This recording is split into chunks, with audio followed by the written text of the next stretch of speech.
One season, a terrible drought struck the land. Food was scarce, and every animal's ribs began to show. However, the river spirit felt pity and decided to host a magnificent feast at the bottom of the deepest pool. There was only one rule.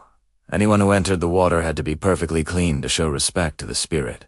Anansi, whose 8 legs were always dusty from schemes, was the first to arrive at the river bank. He saw a spread of yams, honey cakes, and succulent fruits floating on lily pads just beneath the surface. The trickery of the tortoise. Anansi met Tortoise at the water's edge. Tortoise was slow and humble, and he had spent hours scrubbing his shell until it shone like a gemstone. "Oh, friend Tortoise," Anansi cried, his mouth watering. "Let us dive in together." They dove down to the banquet table, but as Anansi reached for a honey cake, the river spirit spoke in a voice like rushing water. "Anansi, look at your hands. They are covered in the dust of the road.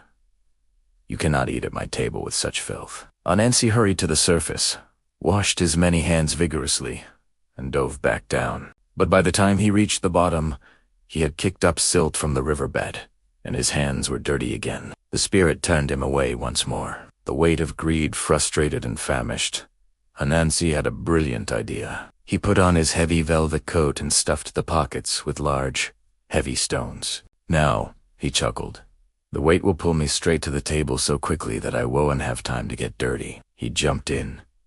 The stones pulled him down like an anchor. He landed right in front of a giant bowl of steaming yams. But just as he reached out, the river spirit whispered, "Anansi, it is impolite to wear a coat at a dinner table. Take it off." Anansi looked at the food, then at his coat. He forgot that the stones were the only thing keeping him submerged. The moment he wriggled out of the sleeves, pop, like a cork in a bottle, his light, air-filled body shot straight to the surface. The lesson Anansi splashed about on the surface, looking down through the clear water. He saw Tortoise slowly and happily enjoying the feast.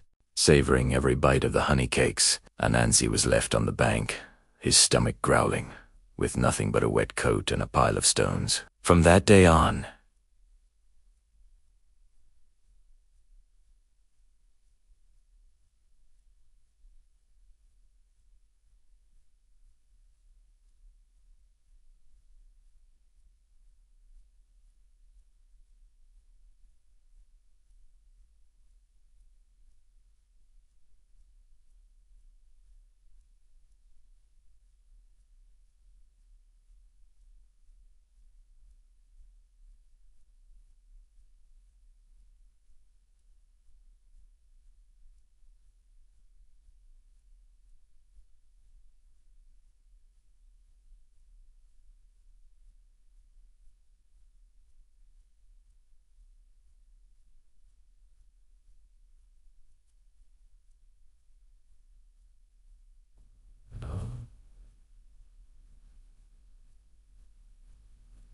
Anansi realized that being the smartest person in the room doesn't help if you do want to have the character to back it up.